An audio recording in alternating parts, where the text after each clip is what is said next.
Ellen White. Na verdade, minha relação com Ellen White foi um pouco conturbada. Eu fui para o internato aos 13 anos, lá no Pernambuco, e daí tinha umas monitoras que parecem que sofriam de neurose aguda e ficavam me perturbando o tempo todo, até se eu tinha esticado a cama exatamente como elas achavam que deveria ou não. E daí, para complicar a situação, elas falavam assim: Ellen White não ia suportar isso, porque Ellen White falou isso. Queridos, eu queria matar a tal da Ellen White. Aos 13 anos eu seria assassina se eu encontrasse a Ellen White. Aí depois eu descobri que ela já havia morrido, e daí eu fiquei mais em paz, eu falei, vai me perturbar menos. Mas, lá fazendo as minhas matérias de religião, da 7ª série, a professora de religião falou assim: eu quero que vocês leiam algum livro. E esse livro chama-se História da Redenção. Até então, eu só tinha lido O Pequeno Príncipe, que é um livro menor. E daí, quando eu olhei aquele livro grande, eu fiquei empolgada, eu vou ler inteiro, para depois contar a todo mundo que eu já li um livro grosso inteiro, né? Aí comprei o livro e comecei a ler.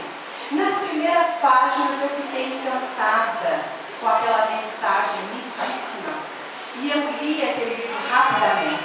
História da Redenção. Se você não leu ainda, é um livro extremamente especial. No dia em que nós havíamos marcado para fazer a prova ou para entregar o leitura do livro, a professora disse: quem leu o livro da Ellen White? Eu disse: livro de quem?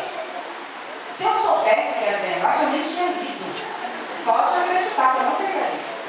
Mas criança ainda não tinha o hábito de olhar o autor. Aí quando eu vi a capa, era da Ellen White. Aí eu comecei a entender que a Ellen White era maravilhosa, chata, era uma leitora, né? Desde então eu me apaixonei por Ellen White. E gosto muito de estar pesquisando e verificando tudo isso. Eu tenho mania de falar muito, ainda bem que o horário eu estou enxergando, 11h04. Vou ficar de olho para não passar o tempo, eu falo muito. A parte das letrinhas eu não consigo ler. Ali atrás a gente estava falando, depois dos 40, tudo se complica, inclusive revisando. Como eu estou com 44, a coisa já está bem feia, já não consigo ler direito mais. Mas vamos começar aqui. Ellen White coloca para nós que a mente é a capital do corpo. E é mesmo, em todos os aspectos. A mente é a capital do corpo, certo?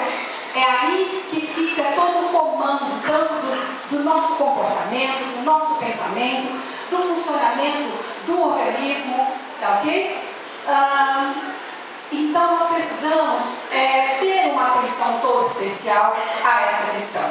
Nós achamos muitas vezes que nós somos pessoas boas porque trabalhamos muito. Tem até uma frase assim, que o trabalho dignifica, então eu trabalho horrores, eu sou uma boa pessoa.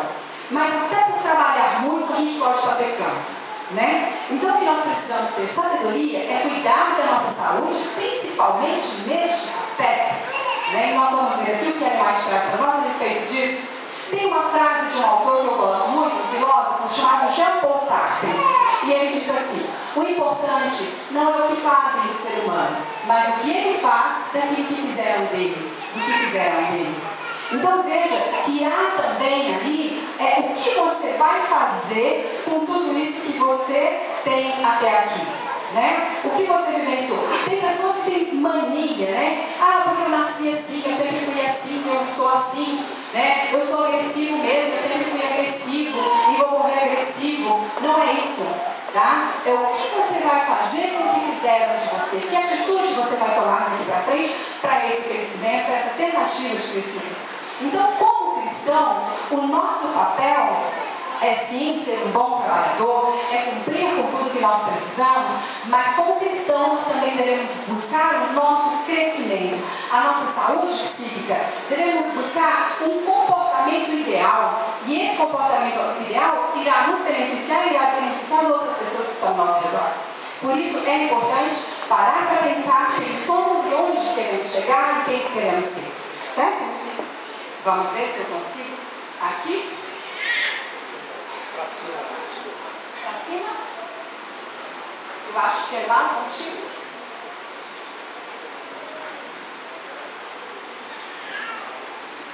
Acho que vou precisar da ajuda de vocês. Aí atrás. Deu certo aqui? Não, foi lá. Então tá. Nós vamos então aqui.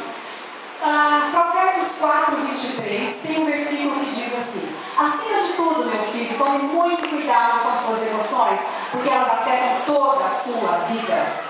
Tome cuidado com as suas emoções. Essa é a lição da Bíblia Viva. Tome cuidado com as suas emoções, porque elas afetam toda a sua vida. E afetam em todos os aspectos. Então, nós realmente precisamos cuidar com isso. Como que nós estamos reagindo, como nós estamos permitindo esses sentimentos atuarem sobre nós. Certo? Ok? Cada órgão do corpo foi feito para ser cérebro da mente. A mente é a capital do corpo. Mente, caráter e personalidade, página 73. A mente é a capital do corpo. Nós demoramos muito tempo para descobrir onde que a mente estava. No Antigo Egito, no passado, nós passamos por vários processos. A princípio, achávamos que a mente estava no fígado. Depois achávamos que a mente estava no coração, porque a partir do momento de medo ou de felicidade se percebia um movimento maior no coração. Então se pensava que era o coração. E é por isso que hoje o símbolo do amor, que seria esse sentimento, é o coração. Você vai lá vou fazer propaganda, você vai lá na Copenhagen, no dia dos namorados, e compra um coração para presentear de chocolate. Quando nós descobrimos que era um cérebro, ia ficar difícil de entregar um cérebro de chocolate. Não é? Então, manteve-se o coração. Mas a mente, ela se desenvolve neste cérebro. E o detalhe importante é que nós não nascemos com mente. Nós desenvolvemos um cérebro, a princípio. Então, a primeira parte do desenvolvimento do bebê, ainda na barriga da mãe, é a parte do sistema nervoso central e sistema nervoso periférico. É a coisa mais linda, só Deus mesmo para fazer tudo isso. O óvulo aqui, ele tem um movimento contrário, e aquela parte que era externa passa a ser uma parte interna, e essa parte interna é o âmago, a parte principal do corpo. É o sistema nervoso central e o sistema nervoso periférico. Por volta de 5 meses de gravidez ainda, por volta de 5 meses de gravidez, vai ocorrer o seguinte: os órgãos dos sentidos começam a ficar prontos, a audição, o paladar, tá ok? E esse bebê, aos 6 meses, ele já começa a ouvir. Ele ouve a voz da mãe, ele ouve a voz do pai que fala bem perto, ele ouve músicas que são ao redor dele. Quando o pai tem o hábito de ficar perto da barriga da mãe conversando, o que ocorre é que esse bebê já nasce com afetividade, já nasce com um vínculo significativamente grande em relação a essa pessoa, em função do reconhecimento da voz mais tarde. Certo? Então, quando começa a ter uma memória neste cérebro, quando os neurônios começam a se conectar ainda na barriga da mãe, aí começa o desenvolvimento do que a gente chama de mente. Certo? Então, a mesma casa da mente é o cérebro, é o próprio cérebro. E a Ellen White fala que cada órgão do corpo foi feito para ser servo dessa mente. Então, mais tarde a gente começa a verificar que muitas das doenças que nós sofremos, ela tem a ver com essa mente. Nós vamos chamar isso de psicossomatização. Eu já peguei alguns casos de psicossomatização. Então, quando nós estamos atentos à saúde da nossa mente, automaticamente estamos também atentos à saúde desse corpo físico. Eu me lembro de um caso que eu atendi alguns anos atrás, deve ter uns 5 anos. Uma senhora chegou lá na clínica e ela estava coberta de feridas por todo o corpo. Estava muito calor e ela usava manga comprida, uma gola alta, muitas feridas. E ela me disse o seguinte: olha, eu já faço tratamento há 3 anos. Não tomo sol, mudei completamente a minha alimentação. O dermatologista já pediu exames de todas as formas. E as feridas, conforme vão secando, elas vão aparecendo. E eu já não sei mais o que fazer. E aí nós começamos a conversar. A princípio, uma vida maravilhosa, uma senhora bem casada, um marido muito bom, 2 filhos. E a princípio eu fiquei meio que sem entender se realmente isso tinha a ver com um sofrimento psíquico. Mas nós temos algumas técnicas da psicologia e usando uma dessas técnicas eu percebi que havia alguma coisa em relação à mãe. E aí eu comecei a conversar com ela um pouco mais sobre essa mãe. E descobri que ela era uma pessoa bastante católica, muito cristã, muito temente a Deus. E ali, ela não admitia, vai dar certo? Obrigada. Ela não admitia falar sobre essa mãe. Mas já fazia alguns anos que ela não via a mãe e eu percebi um mal-estar muito grande. E quando nós começamos a conversar sobre isso, aí ela começa a manifestar agora um ódio enorme por essa mãe, uma raiva muito grande. E aí eu vou saber mais o que estava acontecendo. Ela nasceu, era mais velha, uma irmã pequenininha. A mãe era uma mulher extremamente autoritária, não cuidava de casa, não cuidava de alimentação. O pai era um homem calado que chegava em casa bem cedo, chegava em casa tarde da noite e saía bem cedo para o trabalho. Mantinha tudo que precisava, mas não havia diálogo e elas ficavam ali com a mãe. Mas havia um detalhe, a mãe tinha uma amante. Este amante estacionava o carro na porta da casa com a saída do pai e os dois ficavam namorando para que a irmã menor não ouvisse os barulhos que eles estavam fazendo, gritos e confusões. Ela pegava a irmãzinha mais nova e ia lá para o fundo do quintal, havia um pé de jabuticaba, passava um dia com sede e com fome, até este amante ir embora. Mais tarde, ela se casa rapidamente para ir embora. E ela, muito mal-estar com essa mãe, nunca mais fala com a mãe. E a mãe mora na cidade e agora ela em outra. Tá. E aí, ela me fala uma coisa. Em algum momento ela diz: eu não tenho tido relacionamentos íntimos com meu marido. Isso já fazem 3 anos. Aí eu disse: e você poderia me falar por quê? Ela disse: eu sempre tive a sensação que a minha mãe estava de pé ao lado da cama me observando. Então, minha vida neste aspecto foi completamente destruída. E aí eu comecei a compreender que havia uma relação no sentido de uma dor, achar que a vida sexual era uma coisa extremamente errada e feia em função da vivência com a mãe. Compreende?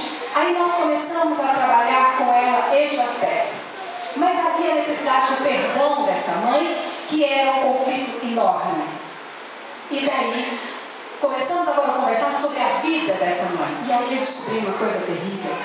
A mãe dessa senhora foi deixada, a avó no caso, foi deixada no prostíbulo.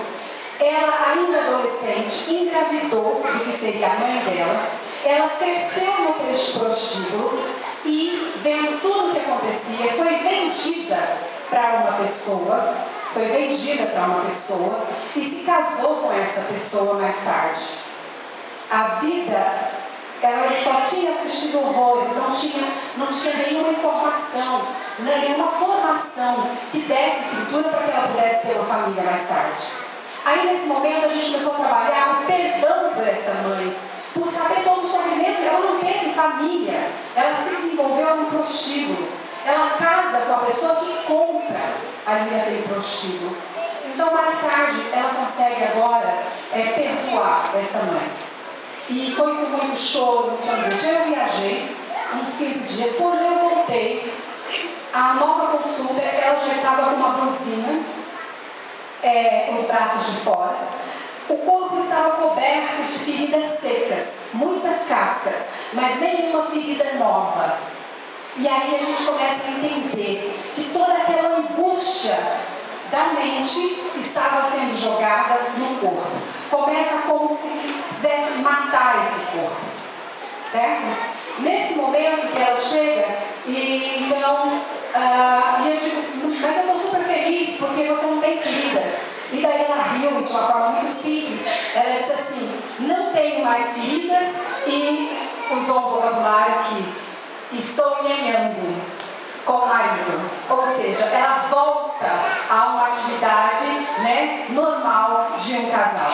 Porque agora ela perdoa e começa a ver a questão da sexualidade de uma forma completamente diferente. A gente trabalha ainda um pouco mais sobre isso. Ela era muito apegada ao padre. Então eu perguntei o que o padre falava sobre isso. E o padre tinha dito coisas muito bonitas para ela e saudáveis. Então a gente continuou conversando sobre essas questões no aspecto sexual, para que houvesse uma aceitação desse marido e o perdão de tudo isso. Vejam como a complexidade é muito grande. Existe uma patologia, uma doença chamada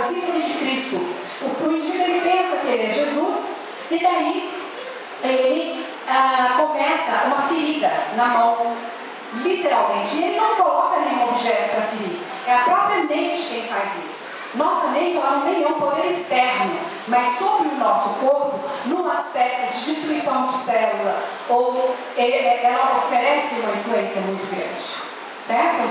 Então, precisamos ter uma preocupação e um cuidado especial. Acho que passei 2.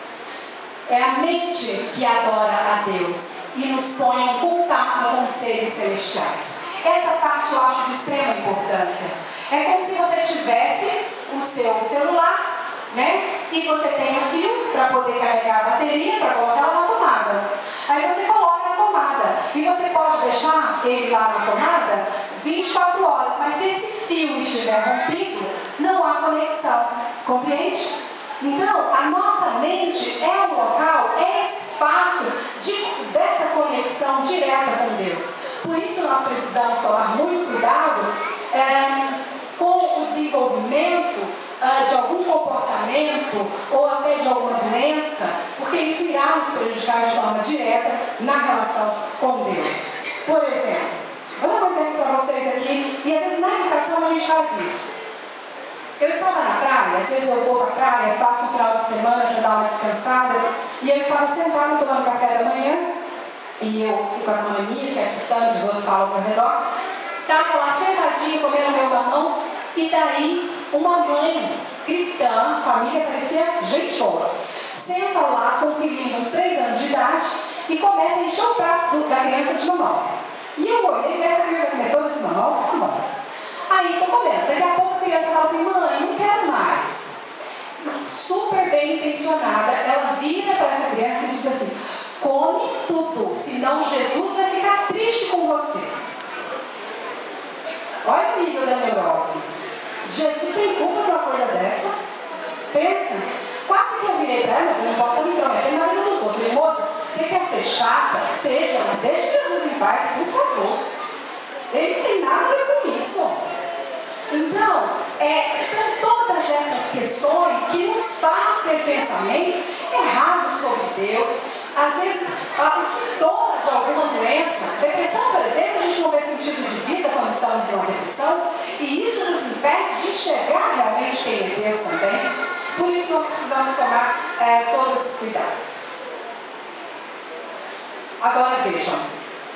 Facilmente a gente entra nessas situações que vão contaminando essa mente. Tanto pode ser num aspecto de uma doença, como também pode ser num aspecto de hábitos, né? Um hábito, por exemplo, que eu estou ficando preocupada, são os jogos eletrônicos de internet para crianças. É um mundo paralelo extremamente perigoso. Ao se alimentar de tudo isso, o comportamento passa a ser uma consequência disso que você está se alimentando, né? Então, nós como adultos, a gente podia também parar para pensar o que nós estamos fazendo, né? E ele hoje coloca o seguinte: Satanás aproxima-se do homem com suas tentações, como um anjo de luz, como fez com Cristo. Tem trabalhado para levar o homem a um estado de fraqueza física e moral, a fim de poder vencer com suas tentações, triunfando em seguida sobre sua ruína. Então, nós começamos às vezes com comportamentos, pode até ser um comportamento no aspecto alimentar, por exemplo. Se você toma alguns refrigerantes que vão acionar, vão modificar uma química cerebral, né, como a cafeína, por exemplo, o que vai acontecer? A sua condição de comportamento de agressividade vai aumentar significativamente. Se você está com um nível de ansiedade, isso pode contribuir para um transtorno de ansiedade no aspecto fisiológico, deste mal-estar, desse corpo agitado. Compreende? Então, quando nós decidimos por alguma coisa, nós estamos decidindo, de certa forma, também as próprias reações da química cerebral, no alimento ou no filme que a gente vai assistir, o que aquele filme te proporciona, tá? E assim nós podemos pensar numa série de coisas que nós vamos optando, tá? Recebemos de Deus um cérebro. A riqueza desse cérebro humano está relacionada à sua capacidade de receber e armazenar e elaborar informações através das das conexões neuronais e sinapses. Então vamos pensar aqui. Aquele cérebro daquele bebezinho que nós falamos, ainda na barriga da mãe, até um certo período ele não tem muitas escolhas. É a mãe que vai dar mamar, que vai falar, que vai estar ao lado dele. Mas essa mente ela começa a se formar. Agora, com a formação dessa mente, a princípio o nosso cérebro eles seriam todos mais ou menos iguais. Mas se hoje nós fizermos um exame minucioso do cérebro de cada um, nós vamos ver diferenças significativas. Por quê? Quando você tem um comportamento, os neurônios eles vão precisar se aproximar no sentido químico e vai ocorrer, eu volto aqui já. Isso aqui são neurônios cerebrais. E vai ocorrer o que a gente chama de sinapses, né? É o ponto sináptico de um neurônio fazer conexão com o outro. Quando você tem essa ação por muitas vezes, cria-se o que a gente chama de engrama, que seria um caminho sináptico. Esses neurônios eles se ligam com uma facilidade muito superior. Você pode lembrar que quando você começou a dirigir, tinha que estar pensando, onde agora eu vou pisar, onde é? Na engrenagem, eu vou desengatar, eu vou engatar, eu vou apertar aqui, vou soltar ali, certo? Mas porque essas primeiras sinapses, elas são difíceis de acontecer porque não existe um caminho. Mas hoje, quando você pega o seu carro aqui e chega lá do outro lado da cidade, alguém pergunta, você engatou primeiro? Você diz certamente sim, porque eu estou aqui. Se torna tão rápido, tão fácil, por causa do engrama. Porque agora existe esse caminho, certo? Então, os nossos hábitos, as nossas atitudes, elas vão se formando estes engramas e as coisas vão ficando cada vez mais fáceis para que essas atitudes acabam se repetindo. Então, nós precisamos rever quais são as atitudes que estamos tomando e de forma consciente, deliberadamente, ter atitudes que vão criar engramas que sejam saudáveis para o nosso cérebro, não engramas que vão nos destruir. Um exemplo, assistir às novelas todas as noites, cria-se um hábito, cria-se engramas, cria-se dependências, certo? Mas esse tempo está sendo gasto, poderia estar sendo gasto com o quê? Aí nós estamos também falando de saúde psíquica. Aí também nós estamos falando na medida da atitude para você ser uma pessoa saudável, certo? Vamos voltar ali. A mente, queridos, ela é formada por uma porcentagem do meio e uma porcentagem genética. Então a gente acaba sofrendo um pouco, porque alguns dos nossos comportamentos eles são genéticos. Eu não sei se já aconteceu com vocês, de alguém chegar e falar assim para você, nossa, você anda igual o seu avô fulano. Só que o avô fulano morreu antes de você nascer, certo? Então a gente está falando de comportamento genético. Mas existe também o comportamento do meio, certo? Esse comportamento do meio é tudo aquilo que a gente observa desde o momento em que a gente nasce. E eu vou dizer para você que o fato do seu quarto, quando você tinha 3 anos de idade, ter sido pintado de azul, isso contribui hoje nos seus gostos, de quem é você, na sua afetividade, de alguma forma vai contribuir. Então, tudo aquilo que nos cerca também ajuda a nos constituir. Tem uma coisa maravilhosa. A parte genética, a gente sabe que é a menor porcentagem. A parte do meio é a maior porcentagem. Então, tem um momento na vida, como já adultos, nós podemos parar e pensar, eu vou escolher o meio que eu quero continuar me desenvolvendo. Então você pode optar para onde eu vou agora. Eu vou para um lugar saudável, que é um meio que contribui para a minha mente de forma saudável, ou é um meio destrutivo para a minha mente? Eu dou aula para o pessoal da idade de vocês, aí nessa faixa etária de 20 anos, né? 17, 24 anos, é uma turminha assim, mais. Tá.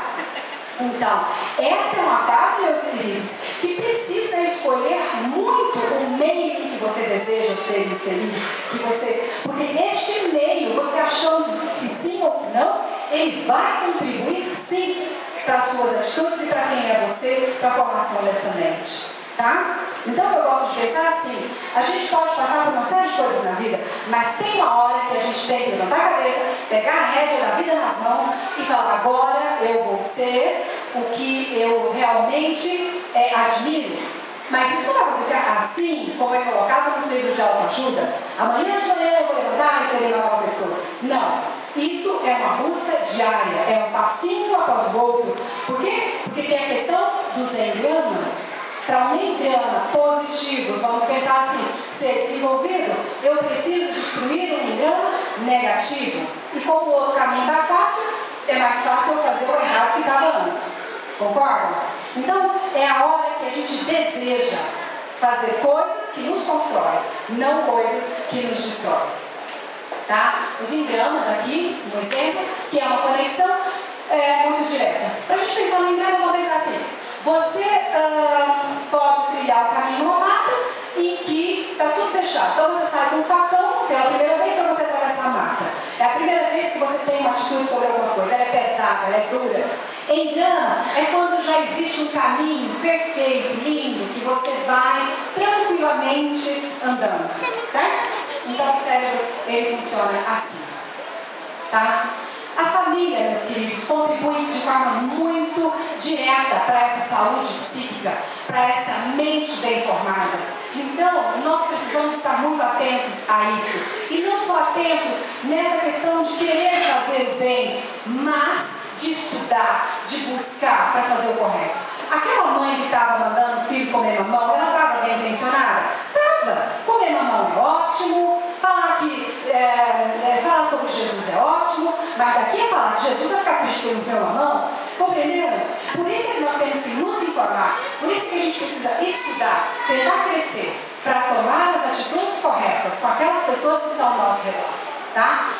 A família, ela é de extrema importância, porque é no âmago da família que nós vamos tirar a condição de maturidade, de uma personalidade bem desenvolvida, ou até de uma doença psíquica. Aproveito para falar que hoje à noite, hoje à tardezinha, nós vamos falar aqui um pouco sobre psicopatologias, doenças psíquicas, o nosso comportamento e a influência disso sobre o meio. Tá bom? E a família também é responsável por isso. Existe um autor chamado Winnicott, que em 1930 ele escreveu, ninguém nunca mais pôde escrever nada contrário a isso, que muitas das doenças graves, esquizofrenia, transtorno bipolar, transtorno borderline, são desenvolvidas, existe uma possibilidade genética, mas uma influência significativa de gravidez a 2 anos de idade. Certo? Então a criança, até por volta da puberdade, a Enoite é fantástica, eu já falava sobre isso há 300 anos atrás, mas hoje a gente sabe que até a puberdade, essa mente, ela tem toda a condição de um desenvolvimento, de uma personalidade, de uma identidade, tá? E aí é a base durante esse período, de extrema importância para ter saúde psíquica também. Tá? Como que nós podemos nos alimentar para que a gente possa ter essa saúde psíquica? Então, boas leituras, principalmente a leitura da Bíblia, né? Para quê? Para alimentar esse cérebro, para fazermos engramas que vão nos ajudar a ser pessoas melhores, que vão nos ajudar a crescer, certo? A comunhão com os amigos, isso eu achei bonito aqui entre vocês, nessa igreja especial. A comunhão, ter amigos é de extrema importância, ter companheiros é de extrema importância. Hoje existe um estudo que diz que as pessoas solitárias, as pessoas que não têm contato com o outro, elas morrem mais cedo, elas estão mais acessíveis a doenças graves. Então, vamos ficar juntos, vamos dar risada juntos, vamos compartilhar a vida. Deus não nos fez para viver só e isolado. Quanto mais nós nos isolamos, mais doentes vamos ficando, mais vamos perdendo o sentido de vida. Então, meninas, por volta aí dos seus 40 anos em diante, que já talvez não estejam exatamente, vamos marcar chá da tarde, bater papo, falar sobre coisa boa, tá? Meninas mais novas, ao invés de implicar com o marido que foi jogar bola na terça-feira à tarde, na quinta-feira à tarde, futebol é ótimo, eles se juntam, eles conversam, fazem exercício físico, essa união entre eles também é muito importante. Aproveita que foram para o futebol, não vamos reclamar, vamos juntar a mulherada e fazer outra coisa interessante também, né? Então, é necessário isso, essa união, esse convívio. É de extrema importância também ajudar o próximo. Amores, eu já trabalhei no hospital psiquiátrico e é incrível a fala das pessoas mais doentes. É assim, é o que não fizeram por mim. Quando eu era criança, minha mãe falava minha avó, não sei o que lá. Aí uma estava reclamando horrores do filho, porque o filho não ajudava em nada, porque o filho não demonstrava carinho, porque o filho... E aí eu fiquei observando aqui. Daí eu tive a curiosidade, quantos anos tem seu filho? 4 anos. E ela queria atenção, carinho, compreensão desse filho de 4 anos. O que eu quero dizer com isso é, quanto mais você está egoísta e quer receber, mais doente você vai ficando. Quanto mais nós ajudamos o próximo, quanto mais nós contribuímos com o outro, mais nós nos tornamos felizes. Deus nos fez assim, certo? Deus nos fez seres humanos de compartilhar, seres humanos de fazer o bem para o outro. E é isso que traz saúde para nós. Tá? Tem uma frase de Ellen White, agora no meio do livro, que ela fala assim, que eu acho que é o desejado de todas as nações. A natureza de Deus é dar. Eu fiquei meia hora pensando nessa frase no dia que eu li, sentada lá na minha cama. A natureza de Deus é dar. Daí eu pensei assim, nós somos feitos à semelhança de quem? De Deus. Quando nós vivemos em egoísmo só pensando no próximo umbigo, o que nós estamos fazendo? Nos distanciando da natureza de Deus. Exatamente, porque Ele nos fez a semelhança dele. Então, nós queremos cada vez mais buscar para estar nessa proximidade do que Ele nos fez, a semelhança dele. Então, nós também precisamos doar, né? Ajudar o próximo. E tirar o dinheiro da carteira, entregar, é super fácil. Outro dia eu até fui assaltada por causa disso. Me pediram dinheiro lá, estava tudo fechado, o trânsito em Campinas, vou pegar minha carteira, feliz da vida, para dar o dinheirinho. Ele chega com o revólver, quero tudo. Eu disse, minha bolsa não vai dar não. Bolsa da guerra, eu tinha pagado um dinheirão, eu não vou dar não. Você espera que eu vou pegar minha carteira e te dou tudo que tem. Até te mostro que não, você espera. Tá querendo tirar com a minha cara? Espera, minha bolsa não te dou. Se quiser assim, eu te mato. Você vai perder eu também, espera. Peguei a bolsa, peguei o dinheiro e entreguei. Contei meu pai que a carteira pode morrer. Eu tô doida, minha filha, tá? Comunhão com Deus, de extrema importância. A comunhão com Deus é de extrema importância. Sabe? E antigamente, quando eu era mais nova, eu pensava assim, mas que Deus interessante é esse? Ele pede para que a gente o adore, certo? Para a gente o adorar. Aí eu ficava pensando, será que Deus... Eu sempre matutei muita coisa. Eu ficava assim, será que Deus é uma energia que ele se alimenta desse olhar? Isso já passou na minha cabeça. Só mais tarde que eu comecei a entender que não é nada disso. Ele é tão maravilhoso, ele é tão perfeito que ele fala assim, me adore. Por quê? Porque a felicidade, porque a perfeição, porque o amor está nele. Se eu olhar para ele, eu serei como ele. Se eu olhar para um rato, eu vou ser como um rato.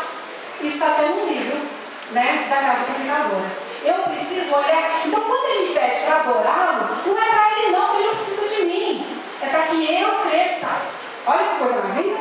Então, a adoração é de extrema importância. Eu gosto muito dessa palavra, validar, tá? Então, nós precisamos validar e nos permitir ser validados. Então, se uma pessoa que te ama chega com um presente para você, não vai falar assim, não precisa. Diz, não precisa? Como não? Diga muito obrigada, eu estou super feliz. Então, se permita que as pessoas gostem de você. Se permita isso. E faça isso também pelo outro. Validar é quando você sabe que uma pessoa estava estudando um monte para passar no vestibular e chega aqui na igreja e diz passei. Você diz parabéns. Você merece. Eu orei por você. Isso é validar. E isso faz muita diferença para a mente. Uma criança validada, amada, ela tem toda a condição de uma personalidade mais estruturada. E nós adultos também. O interesse egoísta deve sempre ser subordinado, pois se lhe for dado lugar para agir, tornar-se-á um poder controlador que contrai o intelecto, endurece o coração e enfraquece o poder moral. Tá? Mente, caráter e personalidade. Página 271. Certo? Então esse egoísmo, ele não faz bem para nenhum de nós. Agora, meus queridos, para que a gente possa pegar aquelas rédeas da vida nas mãos e falar assim, eu quero ser melhor, é necessário autoconhecimento. É necessário a gente olhar um pouco como nós estamos agindo. E se em algum momento alguém nos fala, olha, você está sendo muito agressivo na sua fala, de repente você está mesmo. Não é só ficar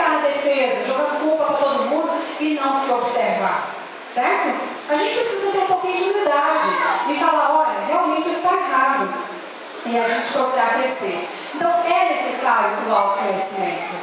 É necessário a gente parar um pouco e pensar quem nós estamos sendo, né? E é necessário conhecer o outro também. Hoje à tarde nós vamos falar um pouco sobre isso, sobre a percepção do outro.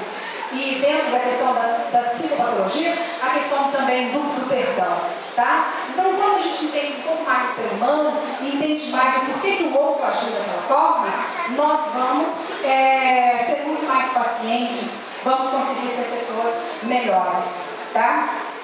Essa questão do julgamento, desde que eu comecei psicologia, sempre me chamou muita atenção, tá?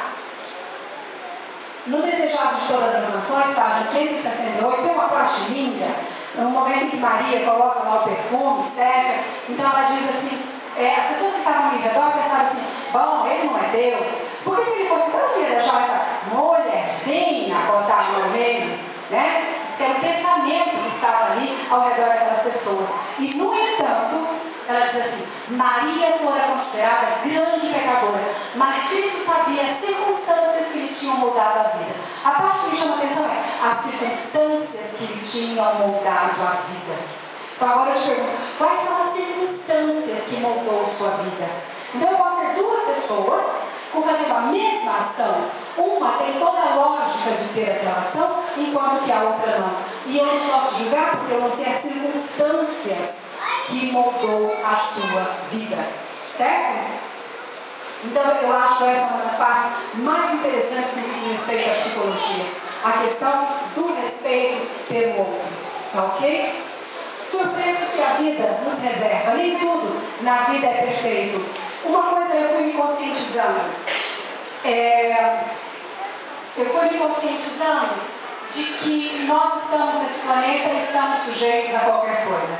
E existe um objetivo último que é de Deus. Existe um objetivo último que é de Deus, de estarmos juntos um dia no paraíso. Esse é o objetivo último de Deus. Enquanto estivermos aqui, haja o que houver. Só tem um detalhe. Quando nós nos alimentamos dessas coisas boas, quando nós prezamos por uma mente saudável, nós temos muito mais condições de dar conta dessas adversidades. Hoje, eu agradeço significativamente aquela professora lá da 7ª série, que um dia ela pediu para ler o livro História da Redenção. Quando eu recebi aquele livro, eu não tinha nem ideia do que estava acontecendo. Mas Deus estava contribuindo para os meus engramas, certo? Deus estava contribuindo para os meus engramas. Eu não sabia, mas mais tarde eu ia precisar disso de forma significativa. Então nós precisamos tentar crescer hoje, porque nós não sabemos o nosso dia de amanhã. Eu estava em Blumenau, Santa Catarina, eu havia me casado, tinha um filho lindo, meu mais velho, super saudável. Mais tarde combinamos de ter mais um filho, nasceu o Augusto, e na tarde eu converso com vocês um pouquinho sobre essa fase da minha vida, mas enfim, teve um momento que o meu marido resolveu fazer estudo bíblicos e começar a vir à igreja. Ele vinha comigo no hall do berço para ajudar as crianças e começou a simpatizar-se com a igreja no hall do berço, né? No sábado pela manhã.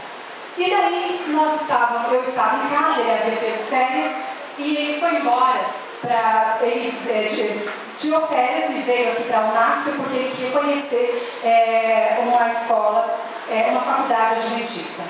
E ele falava para mim, eu quero saber um pouco mais sobre a Bíblia. Eu falei, bom, que Jesus descobriu o que você já fez. E ele, empolgado com essa ideia de estudar um pouco mais sobre a Bíblia, ele veio chegando aqui no Unasp, era período do vestibular. E aí ele falou, se inscreveu e rapidamente, naquela época acho que era mais o tempo ali era mais curto, e ele fez o vestibular. E eu já havia passado por muitas coisas em minha vida, estava feliz da vida com a minha casa linda lá em Blumenau. Ele trabalhava na área têxtil, era diretor de uma indústria têxtil conhecida. E daí ele telefona, eu estou lá fora batendo papo com o vizinho, eu entro rapidamente e ele me diz assim, Sandra, seguinte, coloca a casa à venda, vai numa loja de móveis usados, vende os móveis, leva o carro para uma concessionária que é mais rápido de vender. Eu estou voltando para pedir demissão porque eu venho fazer o curso de teologia.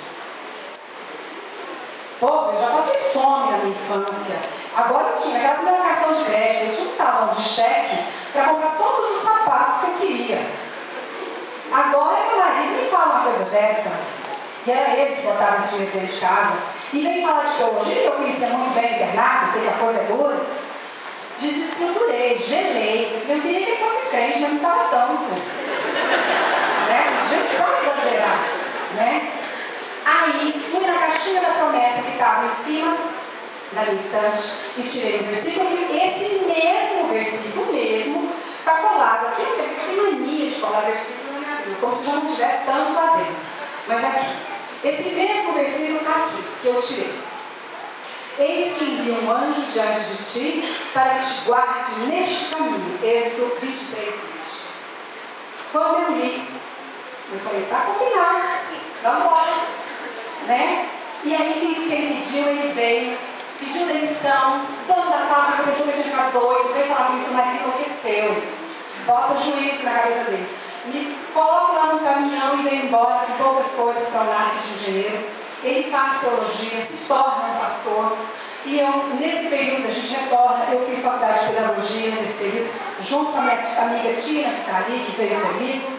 E daí, lá no Rio Grande, eu vou fazer a faculdade de psicologia. Voltamos mais tarde, agora para o NASP, para ele ser o diretor interno do NASP.